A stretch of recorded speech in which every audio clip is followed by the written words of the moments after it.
नमस्कार, आप देख रहे हैं नेशन और मैं हूं आपके साथ श्वेता सिंह। इस बुलेटिन की शुरुआत करते हैं फिल्मी जगत की खबर के साथ। Film director producer Anurag Kashyap और एक्टर तापसी पन्नू से आज तीसरे दिन भी इनकम टैक्स अधिकारियों की पूछताछ जारी रहेगी। गुरुवार को अनुराग कश्यप और तापसी से दिन भर सवाल जवाब किया गया। उन्हें अपने होटल रूम से बाहर जाने की इजाजत भी नहीं थी। इनकम टैक्स अधिकारियों ने कश्यप और तापसी के फोन, लैपटॉप और दूसरी कई कागजात जांच के लिए जब्त किए। जांच अधिकारियों को अनुराग कश्यप के घर से कई कागजात मिले हैं जिसमें लेन देन की कई गड़बड़ियां पाई गई हैं। ये खबर भी सामने आ रही है कि तापसी और अनुराग ने अपने मोबाइल से बहुत सा डेटा डिलीट किया।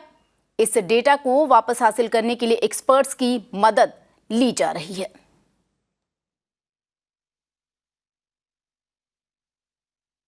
और आपको बता दें कि इस बीच आयकर विभाग ने दावा किया है कि उन्हें कई और सबूत मिले हैं जिनमें ये बात सामने आ रही है कि प्रोडक्शन हाउस ने अपनी आय को छिपाया है, यानी जो इनकम है उसे छिपाया गया है। माना जा रहा है कि पैसों की ये गड़बड़ी 300 करोड़ रुपयों की है। इसके अलावा शेयर के लेन देन में भी कथित तौर पर 350 करोड़ रुपयों की गड़बड़ी दिख रही है। इसके अलावा आयकर विभाग को तापसी के घर से 5 करोड़ रुपयों की कैश रसीद भी मिली है। आपको बता दें कि आयकर विभाग ने एक्टर तापसी पन्नू, डायरेक्टर अनुराग कश्यप और फैंटम फिल्म के जो कार्यालय हैं, दफ्तर हैं, उनके घरों पर भी छापेमारी की। और चलिए और ज्यादा जानकारी देने के लिए हमारी सहयोगी सांतिया हमारे साथ जुड़ी हैं। जी सांतिया, सबसे पहली बात तो अगर डेटा डिलीट की बात की जाए, जो वो भी खबर सामने आ रही थी, साथ ही तापसी पन्नू के जो कुछ कैश रिसिप्ट मिले हैं जिसकी कोई पूरी तरीके से उसका कोई बही खाता नहीं मिलता है, तो इस पूरे मामले में और क्या जानकारी, सबसे पहले आप वो बताइए।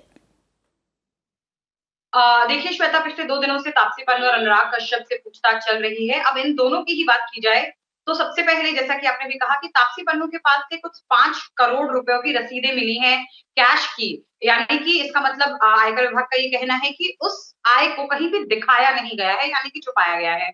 उसके अलावा कुछ 20 करोड़ रुपए की बोगस एंट्रीज का भी दावा किया है आयकर विभाग ने अनुराग कश्यप द्वारा और तापसी पन्नू द्वारा किया गया है, ऐसा अनुराग कश्यप का कहना है। 2 दिन से उनके साथ पूछताछ चल रही है और आज भी ये सिलसिला जारी रहने की उम्मीद है। जी सांतिया, आपसे ये भी जानना चाहेंगे कि क्या क्या और कुछ मिला है आयकर विभाग को जिसकी वजह से आज भी इन लोगों से पूछताछ जारी रहेगी और लगातार इस मामले में जो आगे की बढ़ोतरी है वो देखने को मिली है, तो ऐसे और भी क्या क्या चीजें हैं जो आयकर विभाग के हाथ लगी है? देखिए श्वेता, अनुराग कश्यप और तापसी पन्नू के अलावा फैंटम प्रोडक्शंस, अनुराग कश्यप का जो प्रोडक्शन हाउस था, उनका और उनके पार्टनर्स का, जो कि 2018 में डिसॉल्व कर दिया गया, वहां वो भी अंडर द स्कैनर, जैसे हम बोलते हैं, दायरे में है इस पूरी जांच के। इसके अलावा रिलायंस एंटरटेनमेंट जांच के दायरे में है और क्वान और एक्सीड जैसे टैलेंट मैनेजमेंट कंपनीज भी हैं। तो जब ये सर्चेज यानी कि रेड्स की गई थी, उस दौरान इन कंपनियों के दफ्तरों पर भी ये छापेमारी की गई। अब इसमें अगर बात की जाए फैंटम की, तो इसमें आयकर विभाग का कहना है कि जो भी फिल्म या वेब सीरीज या बाकी प्रोडक्शन हाउस का काम है जो इन प्रोडक्शन हाउस द्वारा किया गया, उनका उस आय को, उन प्रोडक्शन हाउसेस को, फिल्मों से होने वाली आय को इन प्रोडक्शन हाउसेस ने बहुत कम करके दिखाया है टैक्स चोरी की नियत से। तो ये एक आरोप है उनके ऊपर। उनका कहना है कि कई सारी और 300 करोड़ बताया जा रहा है इस पूरी रकम को प्रोडक्शन हाउसेस द्वारा जो रकम कम करके दिखाई गई है। उनका कहना है कि करीब 300 करोड़ तक की रकम कम करके दिखाया गया है, आय को कम करके दिखाया गया है। उसके अलावा शेयर से जुड़ी हुई चीज को भी कम करके दिखाया गया है ताकि टैक्स ना पे करना पड़े, टैक्स की चोरी की जा सके। ये सारे आरोप फिलहाल इन प्रोडक्शन हाउसेस पर हैं आयकर विभाग के। जी सांतिया, आपका शुक्रिया।